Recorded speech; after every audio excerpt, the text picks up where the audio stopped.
So, good morning and welcome, folks.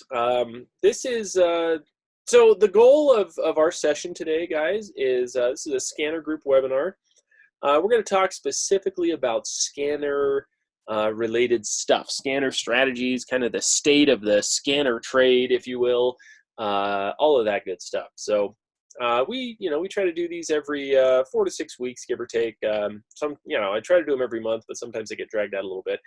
We're always posting videos, a couple of videos a week, making sure everybody's up to speed with what we're looking at. But I love these webinars because it's a great opportunity for us to get together, have some back and forth feedback,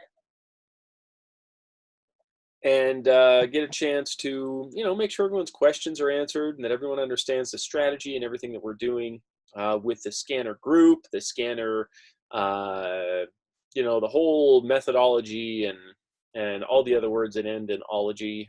We're gonna talk about all that today. So I'm excited. So have your questions, guys. For some reason, I have like a pace inside of my body. I've done so many of these webinars that for some reason they always just go like exactly an hour. So, and I don't really plan on that. This one can go a little shorter. If we feel like we cover everything, we can be done in a half an hour or 45 minutes or whatever. But I don't want anybody to feel rushed, and I want to make sure, hopefully you guys can stay for the whole thing, number one. And number two, I want to make sure that everyone feels like they have enough time to to ask any questions that they might have about anything whatsoever. So that is the goal of today. We'll talk about some of these things. We'll talk about we'll answer your questions. We'll talk about, just a little bit of what we're up to. Okay, so first and foremost, those of you that are in the premium group, you'll have heard me say this a time or two, but we have had some interesting market conditions the last few months, and we're only seeing things finally starting to do what we've been waiting for them to do for about 2 months. So it's been probably the slowest 2 months in the scanner group not probably, it's definitely been the slowest 2 months in the scanner group that we have ever had since the start of the group, which I believe we started in October of last year. Does that sound right? I think that's right. Anyway, I think that's correct. So there we go. So anyway, it's, market conditions have been just different, and that's just how the market goes sometimes. Sometimes we get endless cooperation, and sometimes we get ourselves into a little situation where we just have to wait and be patient, and we just, the market giveth and the market taketh away, and so we've kind of had a little bit of that going on. One thing that I always like to talk to everybody about and kind of remind everybody of is, this is not exactly like a day job, right? We can't just show up and get results constantly. Yes, you can figure out a scalping strategy or something along those lines. But the strategy that we're specifically focused on here, which is the scanner strategy, we're looking for the 200 EMA, pivot points, market imbalances, long-term levels, all that stuff. This strategy is great. It's super reliable. It is, all of that stuff. And that's why we focus on it. It's a great strategy. And that's, that's the whole focus and the whole purpose of the group. But we will have slow periods, and that's, that's common. That's why we do an annual membership here. That's why we take it kind of a year at a time, because we're going to have some ups and some downs during the year. But in the end, we should be pretty profitable. We should end with some pretty good pips and some long-term profits. I always tell people, when you're in the group and so on, the small fee that we charge for the year should be able to pay for itself several times by the end of the year, at least, number one. And number two, you can learn a lot of great things. I just actually talked to somebody that's kind of been in and out of my other group a couple of times over like the last 7 or 8 years, right? My other group I've been running for 10 plus years. And he said, this is a super important thing that I always talk to people about. But he said, okay, I'm finally retiring and I'm ready to just, he's always trying to work trading into his work schedule. And he said, I'm finally retiring and I'm gonna have all this time, so I'm ready to, dive back into the group again and get involved and so on. But he said something super awesome and amazing. And he said, I've been in and out of the groups and been sticking to this as much as I could. And, here 8 years passed. That was going to pass anyways. 8 years has gone by. And he says, now I know how to trade. And I wouldn't have otherwise. And, he said, I'm so busy with my job and I'm so busy with all this stuff. He said, I didn't have enough time to dedicate to trading, but I was able to kind of keep up with it and get better and better slowly without the pressure of, paying bills or anything with it. And so the time is going to pass, and this is a great way to make sure that along the way, we're picking up a skill and honing a skill. If you're at the point where you want to be super aggressive and super full-time in the trading side of things, I'm going to address some of that in this webinar as well. So there's a lot of things to be, looked at in this whole aspect. So, this is a great way to say, hey, I'm going to pay as much attention as I can because I'm busy with my own regular life right now, but I will have more time in the future. So I'm just going to follow this along the best I can and, pick up the skills and add the familiarity so that when I do have more time, I can really dive in and it won't be such, cold turkey, right? Starting from nothing. And for those that are saying, hey, I want to do more with this, we will absolutely address that as well. So we're going to talk about some good things today. I'm pretty excited for it.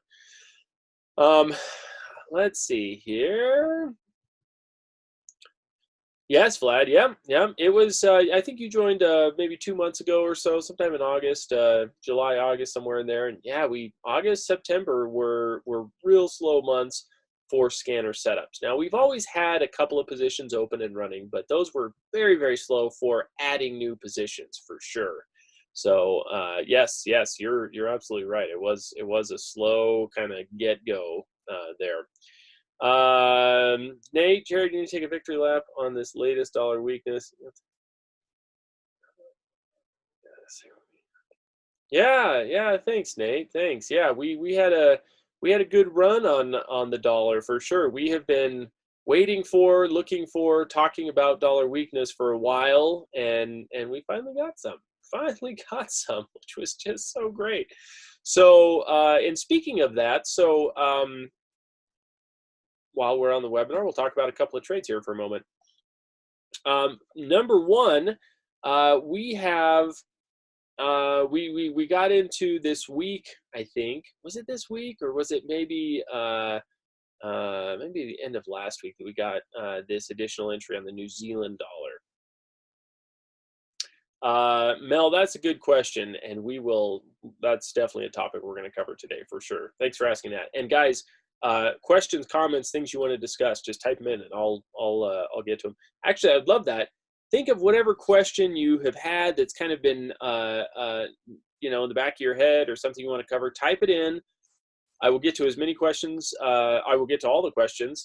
If for some reason I miss your question, don't hesitate to shoot over a reminder. Hey, double check my question up there. You didn't talk about it yet. And I'll get to it. So yeah, good stuff. So Mel, we're going to talk about that for sure. Okay, guys, so in the scanner situation right now, in our setups that we have, we've got some pretty good little trades running. It's pretty good stuff. There we go. Hold on, I'm just pulling up my notes because I wrote some notes of things I want to discuss here. So we've got some pretty good little setups in the works, namely the New Zealand dollar. So remember, for those that have been in the scanner group for a while versus the new members, so like Vlad, you're on the newer member side, so you probably just got the New Zealand dollar buy trade that we put up in the last week or so. Those that are in from several months ago to, from the beginning, we had a New Zealand dollar trade that was a scanner setup. And then we had that big aggressive August run that ran everything just against us like crazy. And so we've just kind of been waiting out that first position we got in on that New Zealand dollar. But then I added a second position for those that have been here for a while. And obviously that'll be a first position for those that are newer. Actually, I added this New Zealand dollar. This has been a couple of weeks. I'm thinking the Aussie dollar. So the New Zealand dollar we added a couple of weeks ago, right? About 2 weeks ago, maybe. But it's doing good. We had to kind of wait it out a little bit. Did everybody get an entry on the New Zealand dollar, by the way? Did anybody not get into this New Zealand dollar? Our most recent entry was kind of the 60. Um, excuse me, 62.90 to 63.10 area. I just said, just get in anywhere in there is fine, kind of a little 20 pip range. But we can just kind of call it 6,300 right in the middle there. Did everybody get an entry on that New Zealand dollar? That thing is running like crazy. Okay, good, Jim. Yep, Dennis. Okay, John, 62.95. Okay, Graham in. Okay, good. So this little position is it's up a good little chunk. We're up about 80 pips, and it's coming along nicely. And remember, this one started off as a scanner trade, but then it ended up being, obviously it went against us, and we just had to kind of patiently wait it out as we came off those major support levels. And so now it's coming through nicely, and we're going to let that thing just work its way back up into this 65, 66 area. For those that got a first position and a second position, you may get out with a little less profit because that second position is going to be offsetting some of the loss from the first position, but still should be able to get out with some nice profit. Those that only got the second position, we should be able to get out with some really, really good profit there. So it'll turn out, either way, it'll turn out to be a good trade, and it'll make some money for everybody.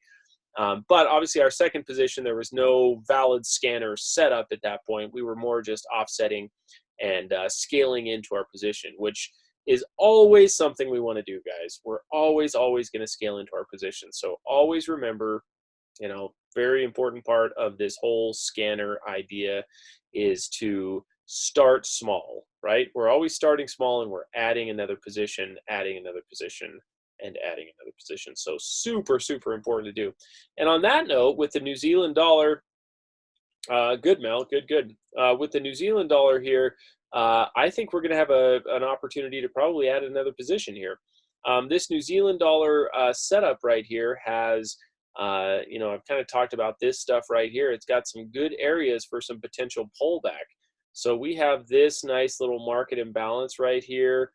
We have a missed daily pivot right there. We have a big market imbalance right there. I think we're going to get this New Zealand dollar pulling back just a little bit before continuing up. Now, depending on how that goes and how that looks,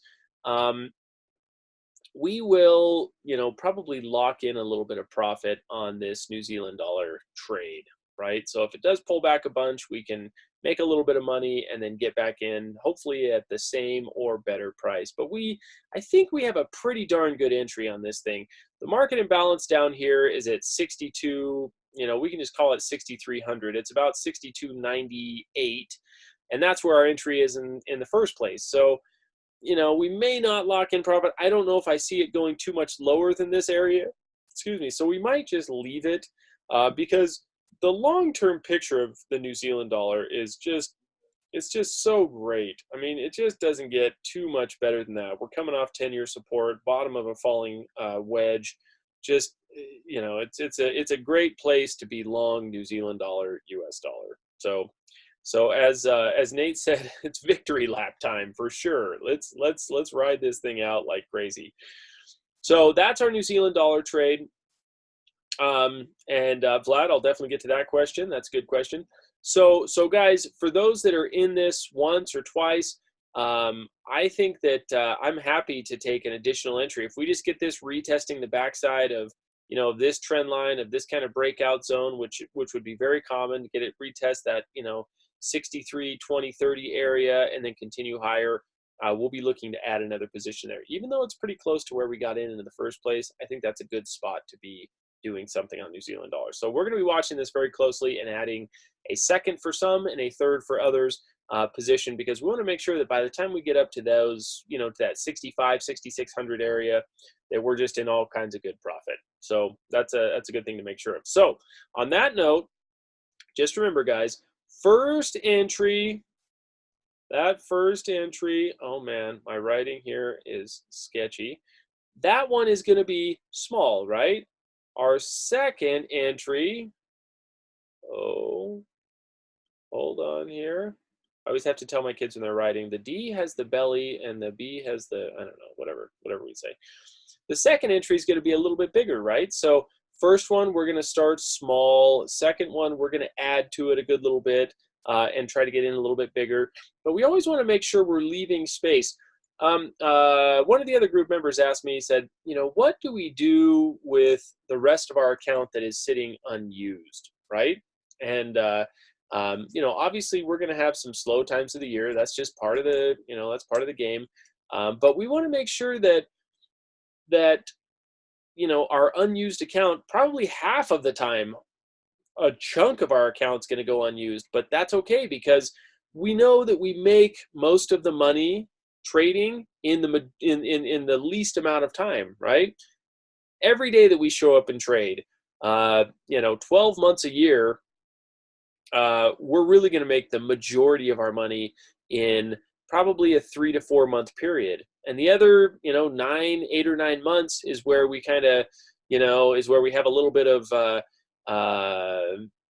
making some small profits, maintaining our trades, letting things ride and so on. But we're going to make, big chunks of money in kind of those smaller periods of time. Now, it's not a 3 month or 4 month chunk. We might, have 1 or 2 months that are kind of okay. We're making some okay money. Everything's fine. And then we'll have a month that's just, we'll bang out the big bucks. And then we'll have another 2 months maybe, or even 3 months where we're just making some good steady trades. And then we'll have another month and we just make the big bucks, right? And so having part of our account, half of our account or whatever, having that be sitting idle, sitting and waiting, that's okay because when we have that money sitting there, it's available for us to use so that when that month of crazy activity comes along, we can throw on an extra 5 trades or 10 trades or whatever we need to do to take advantage of the movement, right?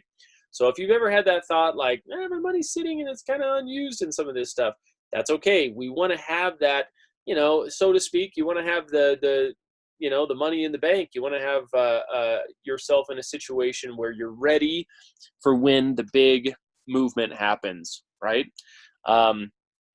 A good buddy of mine that trades and manages money for clients as well. I do that also, and he does it.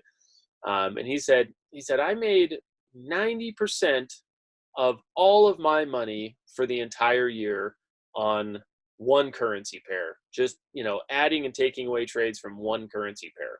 90% of all of his funds, and he manages a lot of money. He's got a big account, makes a lot of profits on it, and everything from one currency pair. So, that's just how it goes sometimes. So don't worry about that. We'll try to put the money to work as much as possible. Now, remember, there's kind of a little bit of a situation being in a group like this, right? I'm going to give twice or 3 times as much analysis as I actually will trade recommendations. So I'm going to always try to give as many trade recommendations as possible, but don't hesitate to take the analysis and say, geez, I went in really small on that trade that we're in as a group, and I've got 95% of my account sitting here. Then look at my analysis and branch out a little bit and take some of those trades, and we're going to talk a little bit more about that. So yes. So that's kind of how we're going to kind of operate with this whole thing. Dennis, why not take profit if get back in? Yeah, it's a good question. And we may take profit. We actually did that, Dennis, on the Aussie dollar, right? Did everybody get an entry on the Aussie dollar? Everyone get into some of that? So New Zealand dollar, little market imbalances, daily pivots. The Aussie dollar was a nice little trade. And I actually did that. I said, you know what? This one, let's see, in the last several hours of the market yesterday, so we still have a long way to go before we get to that 200 moving average and all that. And so that was one where I said, you know what? Let's take some profit. We're going to be hitting kind of a good, 69.50, creeping up to 7,000, good psychological level. So we took profit on this one. We got out with just shy of 100 pips. I think we took 95 pips on the trade. Great little trade, but yeah, same thing. So this one, I got, Dennis, to answer your question, I got a little bit more anxious to take profit on this one because I thought to myself, okay, you know, this has two market imbalances, two biggies, right? And it also has two daily pivots. And the New Zealand dollar had one daily pivot and two market imbalances, and so that's why I'm kind of like, I'm going to give it a little tiny bit more. See if we can get a line of pivots going. You know, two, maybe three. This one's already at two, and we're pretty much definitely going to get a third pivot here on this Aussie dollar somewhere in here. And I think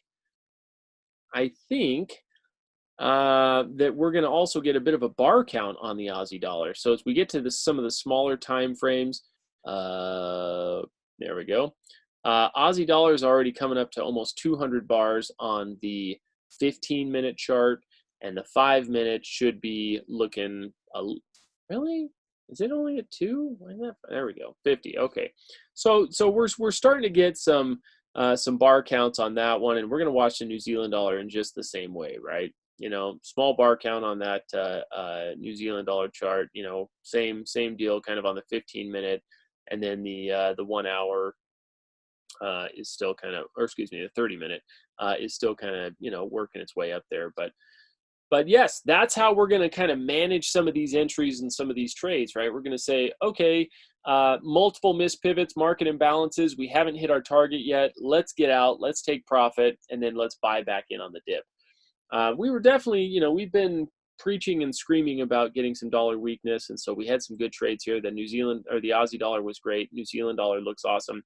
The only reason, and I'll tell you guys this very specifically, the only reason that I wouldn't want to get out of the Aussie dollar is at a great level, but the New Zealand dollar is at a great level, right? It's the New Zealand dollar is the best setup I have seen like ever, right? Like that thing is going to run like crazy, and we got in basically at the bottom. So my only concern would be not exiting or exiting and not, you know, somehow missing a good entry and getting back in, or getting back in at a worse entry than we got, than we all got at that 6,300 area. So the New Zealand dollar is so great that I want to make sure we stay in that one, right?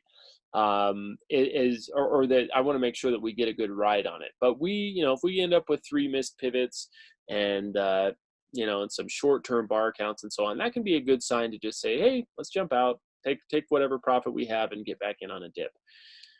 But I really want to make sure we get a good run out of that one. The Aussie dollar, again, is not quite as amazing.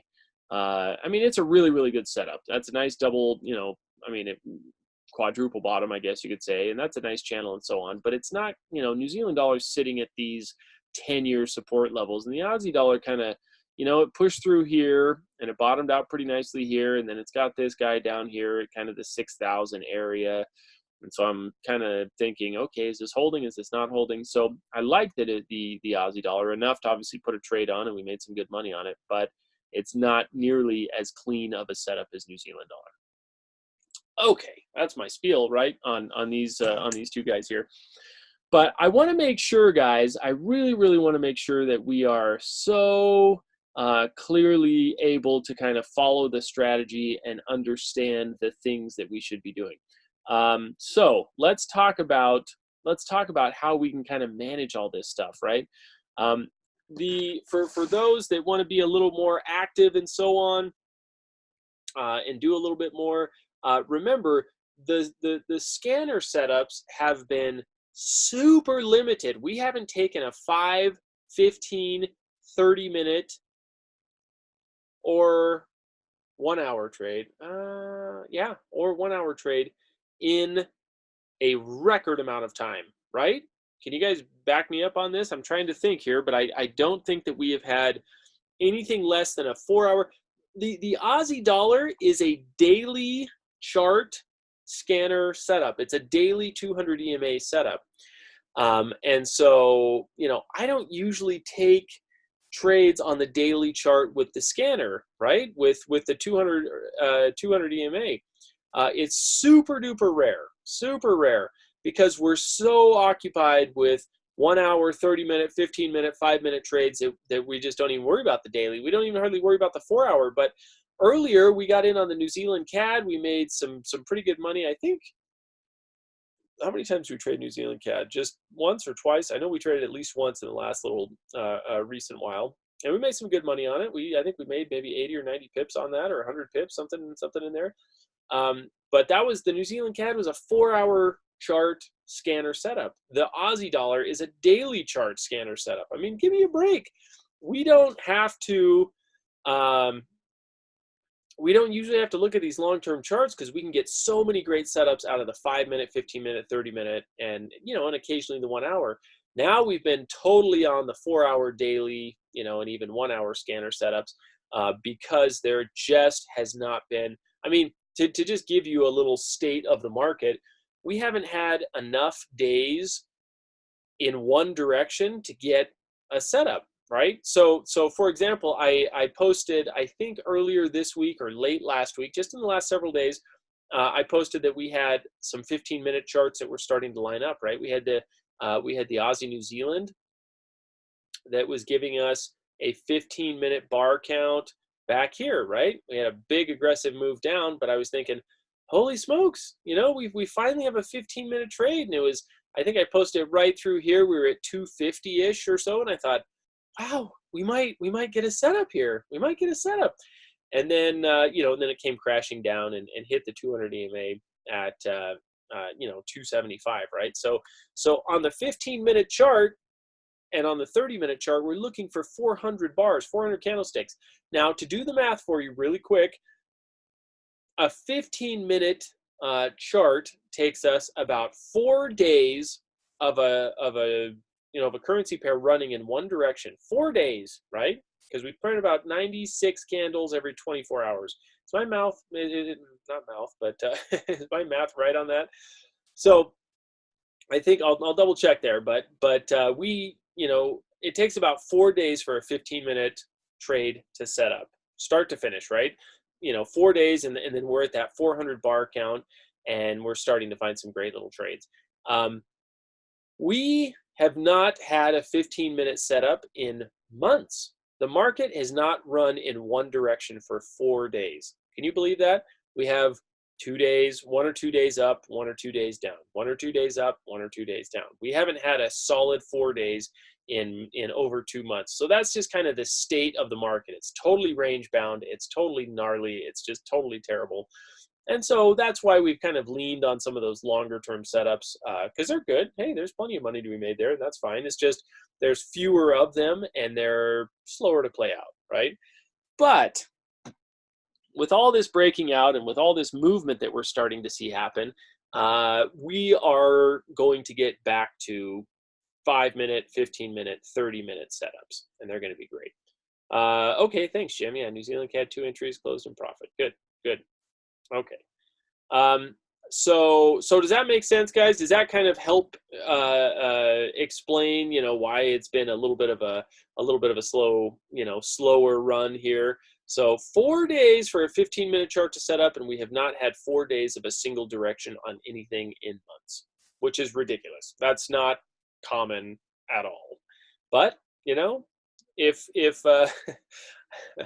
my overly sarcastic tone from time to time, where I typed into one of the chats the other week, I said, as long as you learn to expect anything, the market becomes very predictable, right? So that's trading, right? If we just know that certain things will happen that are going to be out of our control and that we're not always going to be able to do a ton with, then as long as we know that, as long as we're aware of that, then it's not so bad, right? Then we can say, hey, August was slow and just a crappy month, and September didn't give us a ton, but we still had some good trades going and so on. But as long as we can say, okay, sometimes there's just not going to be a ton of setups, and we know that they're coming again. Because the market always does have to move. It always has to go up and it always has to go down. It's just sometimes it really gets on the slow side. And we've definitely had a massive amount of slowness going. But everything's breaking out and starting to move again, and we're getting some great little trades and setups. So just to kind of illustrate some of that, 30-minute chart, it's like it's raining over here. We haven't seen this kind of a thing in so long. 30-minute chart, 332 bars on euro yen. We're looking for 400. That's great. Pound dollar, we're steering clear. We've got euro pound. There's another 300 some. Pound CAD. We've got dollar peso at 300. So we have a whole bunch of 300s in here, which is awesome. That's so great. We're getting these things starting to line up again. We've got dollar CAD at 304. So 30-minute charts and 30-minute trades are great. And we've got 1, 2, 3, oops, there we go, 4, 5, 6, 7, 8 at 300 bar counts or higher on the 30-minute chart. We haven't had that in months, right? So they're lining up. They're coming in for us. And of course, there's a few in there. Of those 8, probably 4 of them are pound pairs that we're not going to trade. But of those 4 that we are going to trade, there's going to be some awesome things to be done there. So that'll be super cool.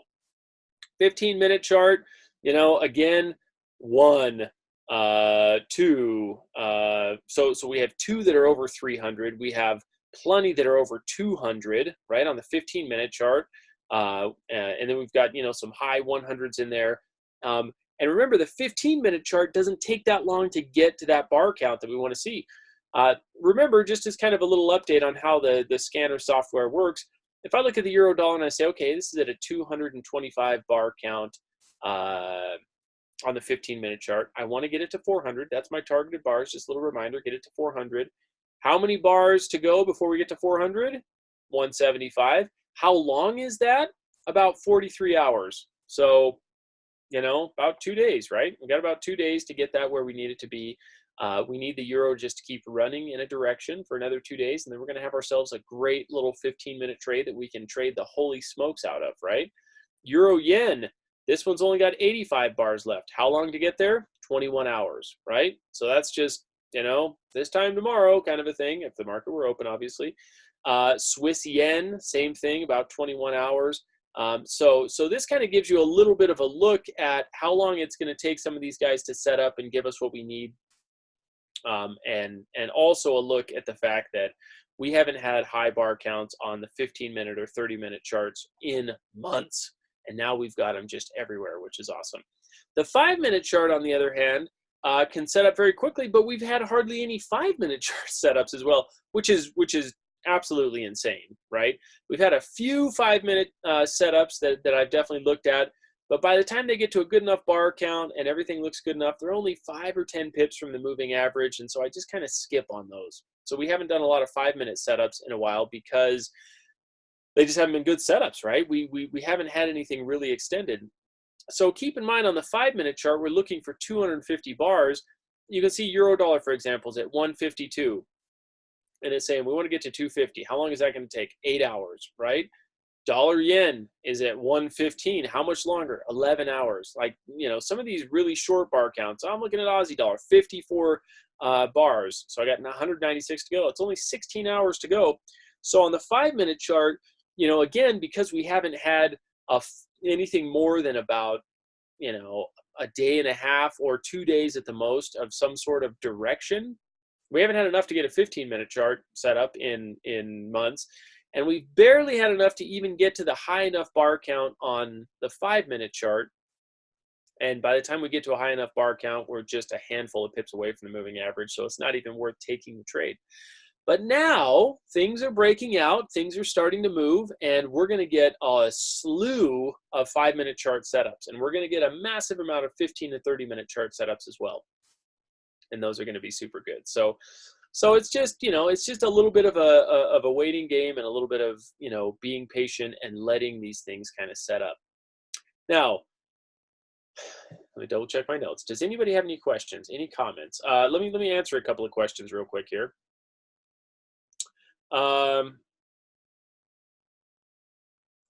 Let's see.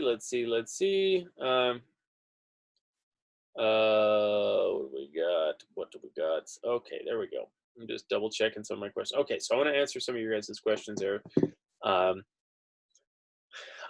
Okay, so let me scroll back here just a little bit. So Mel's question was money management on scanner trades, same as in the premium group.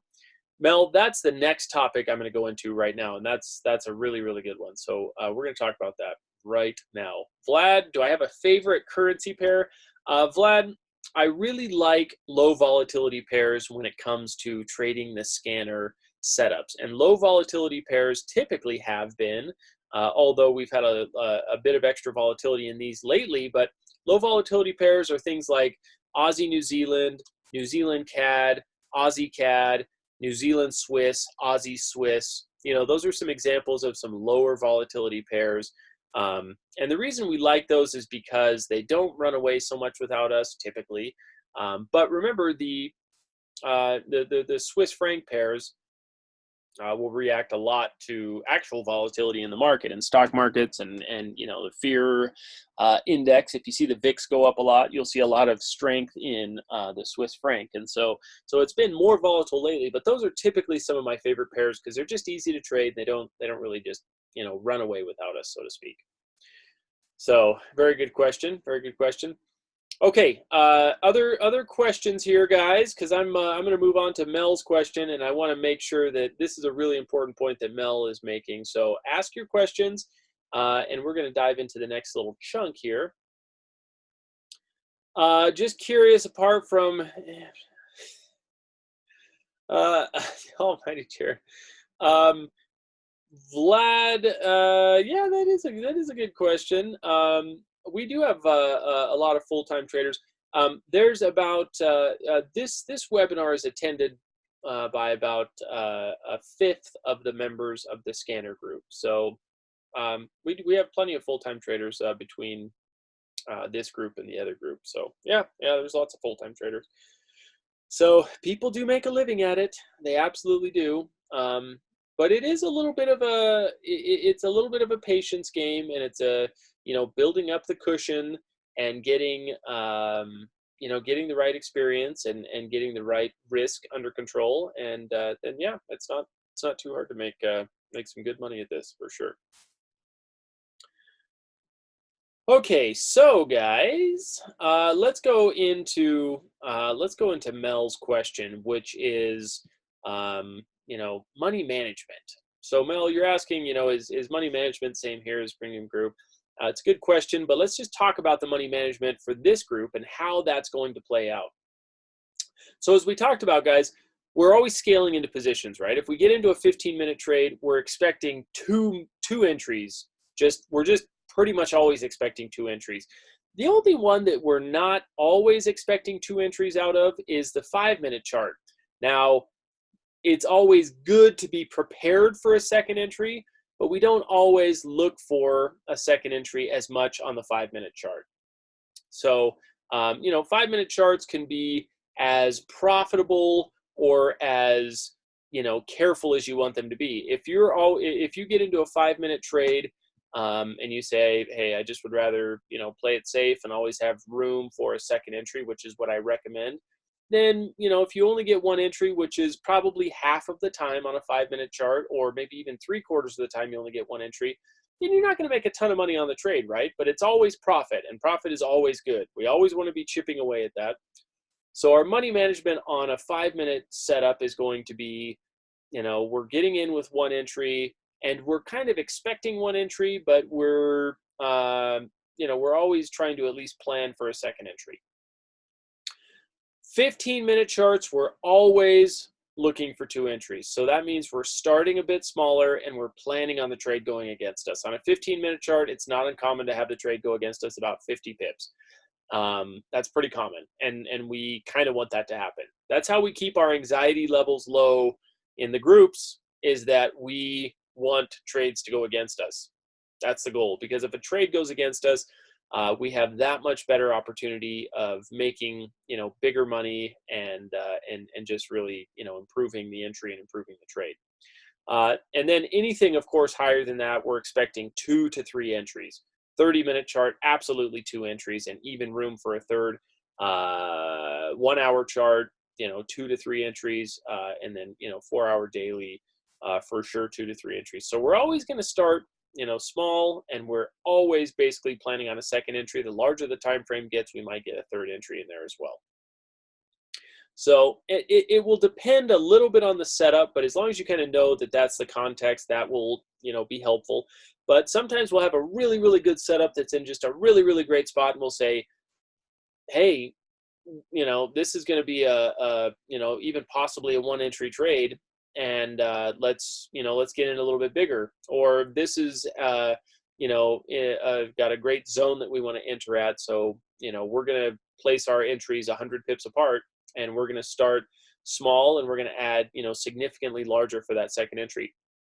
I've talked to you guys here in the group many times about, especially as we're on slightly larger time frames, like an hour chart.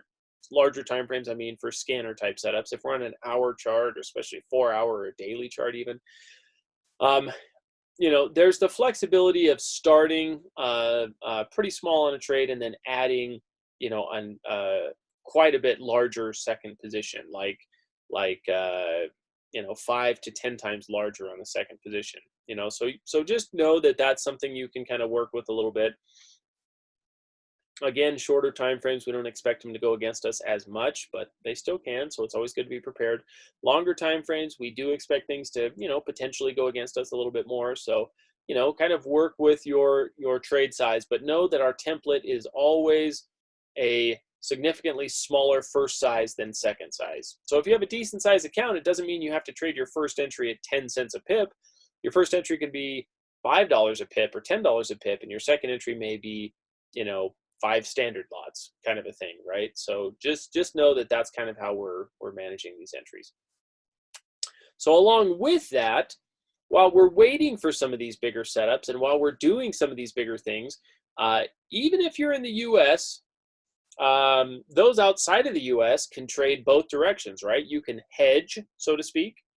And I fully support, I don't like the actual hedging a trade, being long and short the same currency. That doesn't seem to ever work out for anybody ever. I just, there's a few people that can pull it off. I've pulled it off a few times, but it's a tough thing to do, and you usually just end up getting yourself in a mess. So I would say, don't hedge your trades unless you've had a really, really great experience with it. But let's say that we're, let's say that this is a 15-minute trade right here, right? And we're saying, hey, we got a great bar count, and we're ready for this thing to start working its way down. And this starts, and it goes higher. So then you put a buy trade on, you've got a sell trade on. So then it turns around, it goes lower real quick.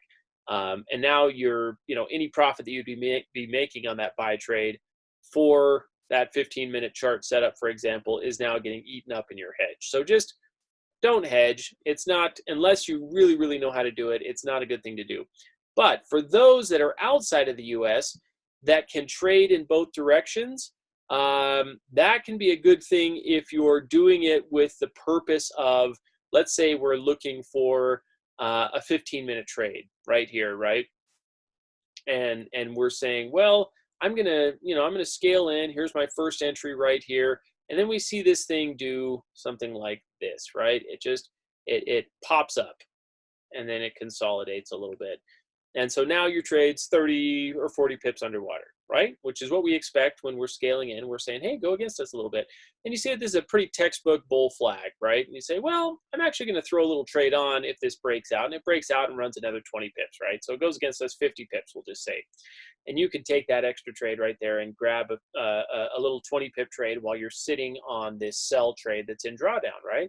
We're getting into this. We're not intending this to be any kind of a hedge. We're just making some money as this goes against us, right? That's a good thing to do. That is just fine. But using it as the intention of being a hedge, I would not do that, because the mindset gets very different and very ski-wampus. So just, if there's a great setup and you say, I look at this and I would take this trade if I weren't already in it, then take it and make a few extra bucks. And so the whole purpose of this conversation right here, this portion of the webinar, is to say there are things that you can do to up the activity levels a little bit while we're waiting for the bigger group trades to set up, to confirm, to hit our profit targets, to do some of that stuff. So take what you guys know as traders and what you guys know from what I'm talking about, in the weekly videos and in the charts that I post on a regular basis. Take that stuff and say, hey, we're in a trade here, or we're not in a trade there, but here's a setup, and I'm going to go for it. I'm going to see if I can grab a few bucks, while we wait. For example, we talked about good grief. Oh, that must have been So that's weird that I don't have this on my regular scanner. So now we have uh, a pretty ridiculous bar count on this Aussie dollar, apparently with the 200 EMA. So if we're waiting for a trade, if we're looking for some setups right here, there's opportunities. There's opportunities. Try to trade in the direction that we're trading, but like I said, there's going to be opportunities to trade opposite directions and do some of that stuff.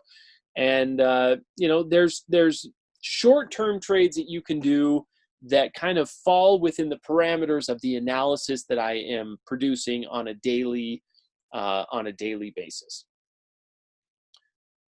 Been successful short to our buy point. Good. And Bob, that's great. And guys, what Bob said is a great thing, right? If we're saying, hey, we want to, like on this Aussie dollar, for example, we want to buy this dip. We want to get into this Aussie dollar, back here at 6,800, which we do want to do, by the way. What was our pending order for the Aussie dollar? Because I closed it out and I basically put another one right in 67.65. I might adjust that up just a little bit, but anyway, but like Bob's saying, he's shorting it to our buy points, right? And we're absolutely going to have an opportunity to short this Aussie dollar down to some of these levels while we wait for a buy to happen. So yeah, guys, that's the kind of stuff that we can do while we wait for the setup. So I'm strongly encouraging you guys to read between the lines, right? Here's a setup that we're looking for. It's 50 pips away, it's 50 pips higher, it's 50 pips lower, whatever it is. That's the entry we want to get. There's going to be some opportunities to trade to those entries. Most of the time, a good chunk of the time, our orders get picked up. And so, trading to those levels and trading to those areas can be great. So there's a lot you can do while things are kind of slow and while we're waiting for things to set up. Everything's, getting back into movement territory here a little bit. But there's a lot of activity you guys can participate in while trades are playing out or while we're waiting for them to confirm and to set up. What do you guys think about that? Does anybody have any questions? Any comments? Does that make sense to you guys? Does everyone feel okay with that kind of a situation? Everyone good there? Sassy, how do you feel about that? Stan, thoughts? Nate, Keith, what do you guys think there? John, good, excellent. Dennis's, you guys have any? We have another Dennis in the group as well. There's 3 Dennises in the group, and one has spells his name with one N. So just a lot of Dennises. It's great. Excellent, Stan. Excellent, my friend. Good. Okay, so is that making sense to everybody? There's opportunities in between our opportunities. And that's why, guys, it's a little bit difficult for me to post a ton of trades for everybody, right? Because then it gets hard for everyone to kind of keep track and so on. That's why I talk about this stuff. I say, look, I'm going to send out trade recommendations, and we're always going to be in 1 or 2 or 3 or 4 trades, right? And we're in a couple of trades right now. So we're always going to be in a couple of trades. But what I want to make sure of is that you guys are taking the analysis and you're using it, excuse me, that you're taking the analysis and you're using it as well. Remember, guys, I post charts here. Here's the scanner group. I post charts in the scanner group on a regular basis. Now, this is obviously a new trade, new recommendation, and that was the closing order right there and all that stuff. But I'm posting charts constantly, right? I'm constantly posting charts. I'm always putting stuff up, and sometimes these trades get filled, sometimes they don't. But I want you guys to take this stuff and say, hey, what can we do here? New Zealand CAD, what was this chart all about? 15-minute chart. I was looking for that 15-minute trade to catch up, right? And it didn't quite get there, but that was still a nice little breakout zone. And if you were anxious to get into some trades, that was something you could definitely work with right there. This was our Aussie New Zealand that we were looking for that 15-minute trade. About 3 hours after I posted this chart, this thing blasted down 50 pips and made a fantastic, excellent run, right? And so this is the kind of stuff that I want you guys. I'm not just posting charts for my health or because it's fun, although I do like to post charts. But I want you guys to look at this stuff and say, forgive my early morning English. Webarin starting shortly. Webarin. Anyway, so but I want you guys to look at this analysis and say, okay, all right, uh, I see that, I can use that, I can make money from that, right? And I'm going to post recommendations constantly, but I want you guys to be on that as well and be seeing some of that stuff. So Aussie dollar, we've got some great bar counts. This is going to be a good sell trade for us coming up. We've got New Zealand dollar probably in the pretty similar. New Zealand dollar's been hitting. But we've got some good bar counts that we can work with on some of these shorter term charts and medium term charts and so on. And so just again, read between the lines, take that analysis and produce with very little effort, you guys with the analysis that I post and the trade recommendations that I post, you should easily be able to get twice as many trades as the actual recommendations that I post with very little effort. So just kind of keep that in mind. Remember, guys, I'm also in the chat a lot. I'm always watching it. I see people make comments and having conversations and so on. And I'm always watching, but I try to get to everyone's questions as quick as possible. Sometimes it takes me a little bit, but I'm always watching. And if you have questions about a chart, post the chart. Say, hey, we're waiting for a buy trade, but I want to sell this thing. What do you think? And I will comment on it. So don't be shy. Don't hesitate to interact in the chat. I hear a lot of people say, I don't like to get in there and chat much. Do it. It'll be to your benefit. It'll be to your massive benefit. Okay. Nate, let's see here. I know a currency group, but you've mentioned you trade stocks. Methodology different. So Nate, yes, I do trade stocks a lot. I don't use the 200 EMA as much for stocks, although it does work. By the way, it does work very well for stocks. It's a great short-term and medium-term strategy for stocks. If you look at this same chart on, we're on the 5-minute chart on, let's just say Amazon, for example.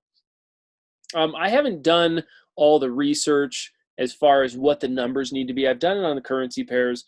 Stocks can be really, really different, but when you start to see high bar counts on stocks, it can just be a trigger to kind of help things along. So, this 5-minute chart, Amazon, went 270 bars kind of a thing, right? And so, Dennis, I'll explain that in just a moment. So yes, this strategy can help with stocks. I don't rely on it as much for stocks as I do on the currencies, but my basic methodology with I'll tell you how it kind of changes with stocks versus currencies. In currencies, I look for something that has run, a long time in one direction, and I kind of trade the reversal and try to get in on the next long run, right? I try to get in as early on a new trend as possible. With stocks, I'm always kind of focused on the bigger, longer trend, and I'm trying to stay with that trend.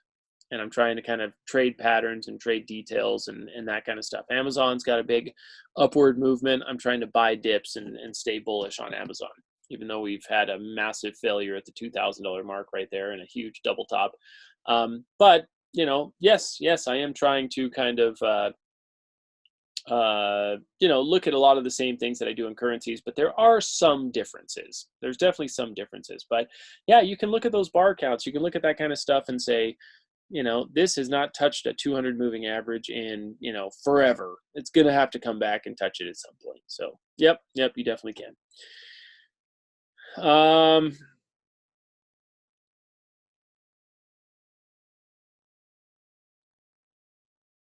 Vlad, to kind of go with that 2 trade situation, 2 positions.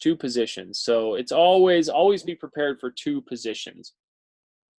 So we're not trying to take 2, get out, get back in again. We're trying to get in 2 positions. First one being smaller, second one being larger.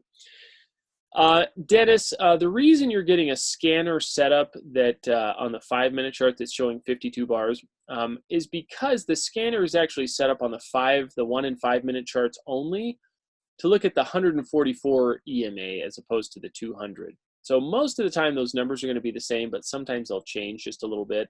And I'm actually changing that on the scanner, because for those of you that got involved in our Trade Finder course, which was just 1 and 5 minute charts, we use the 144 moving average as opposed to the 200 on the lower time frames, because we wanted to just really kind of scalp the market. So from time to time, you'll see that there's a much lower bar count on that 5 minute chart with the 144 as opposed to the 200. So yep. So that's why you're getting a 52 bar count, and I've got the same thing, 54. Yeah. So that's why it is. But that I'm actually updating that, changing that. We're not using the 144 so much anymore on the lower time frames. All the other ones will have the 200, but the 1 minute, 5 minute have the 144. Does that answer your question, Dennis? Does that help? Okay, guys. What else? We've gone about an hour. My internal clock has started ticking. But like I said, we have all the time in the world. So questions, comments. How do you guys feel about all that we have discussed this morning? Does it make sense? Is it helpful? Is there anything we have left unanswered? Oh, yes. Sassy, thank you. So, so the Aussie yen and the New Zealand dollar were trades that we put on that were like, I don't even remember. They were 15 or 30 minute chart setups or something, and then we had that big dip in August, right? So that ran the New Zealand dollar against us and the Aussie yen against us, which was really dumb because they were both in profit at one point, and then they ran against us a whole bunch. So Aussie yen, that position went against us, and I have been talking actively about adding another position here. Aussie yen has just been kind of, it just kind of hasn't given me the best setup that I've wanted to add that second position in. I talked a little bit about this 72.50 and kind of wanting to get in there. That's gotten a little far away. And so now on this whole setup right here, what we have is kind of a big, nice inverse head and shoulders pattern. So this is how I'm kind of planning on trading this Aussie yen, is adding a new position, you know, for what in the world is going on there?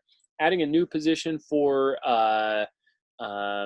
existing members, or a second position for existing members, and for the newer members, we're going to be adding, or you know, starting with your first position. But this is a great inverse head and shoulders pattern here, and I'm just looking for that thing to head straight to the moon.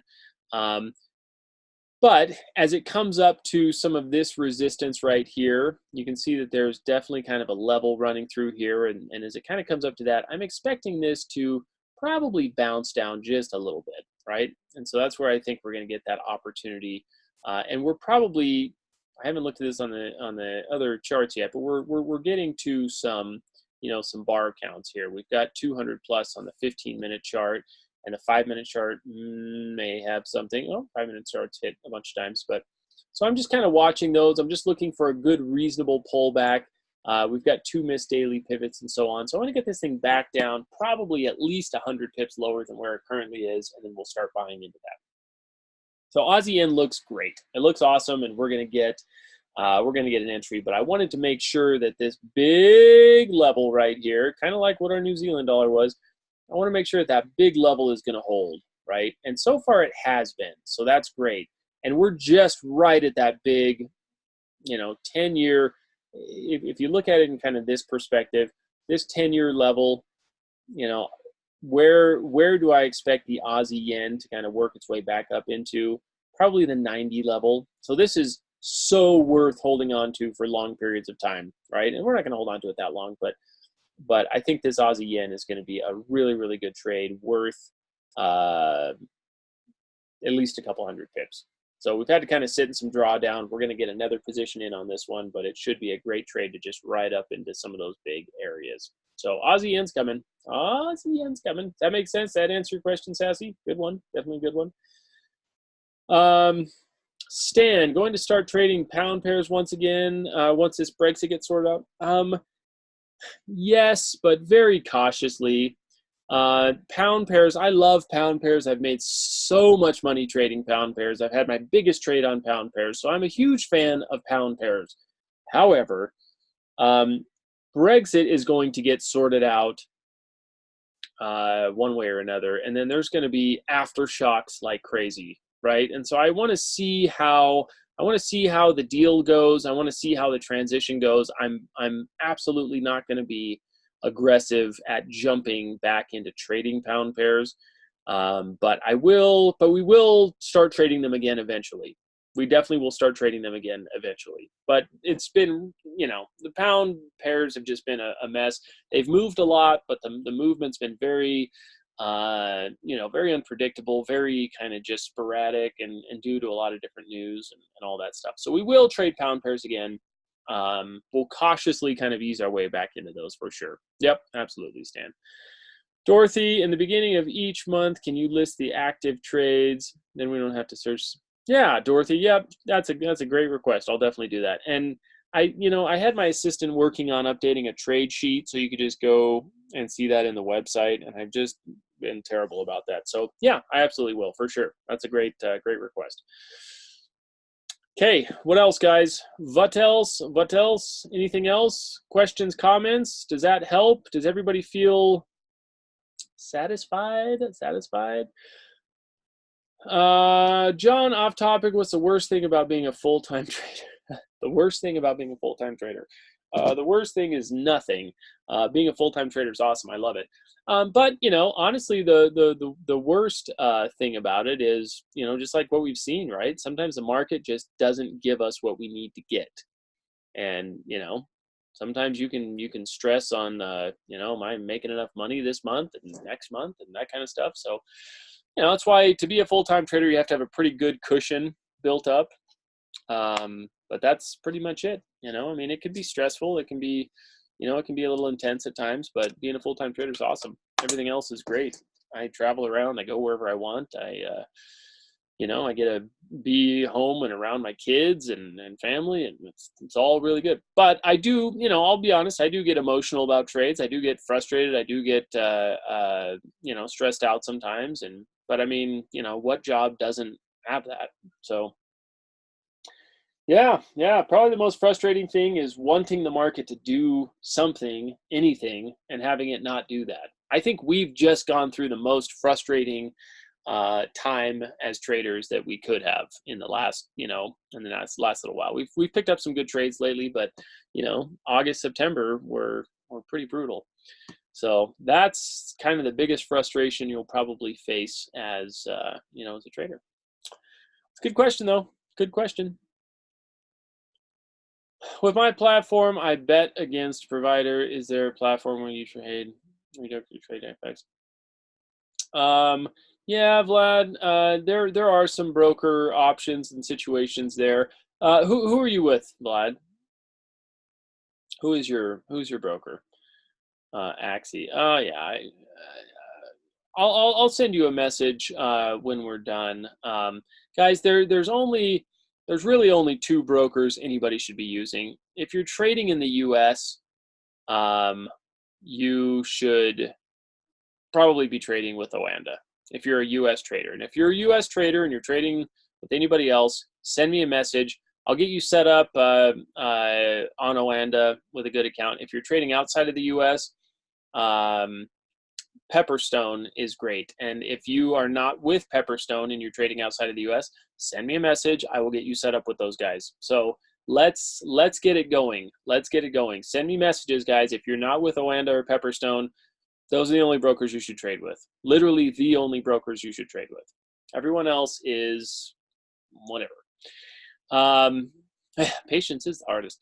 Vlad, yeah, I mean, brokers can and do some shady stuff sometimes, and that's why I only go with brokers that I trust to death, and that is Oanda and Pepperstone. Okay, guys, what else? Questions? Good questions you have? So send me a message on Telegram, and I will get you guys set up with one or the other of the brokers, depending on your geographic location.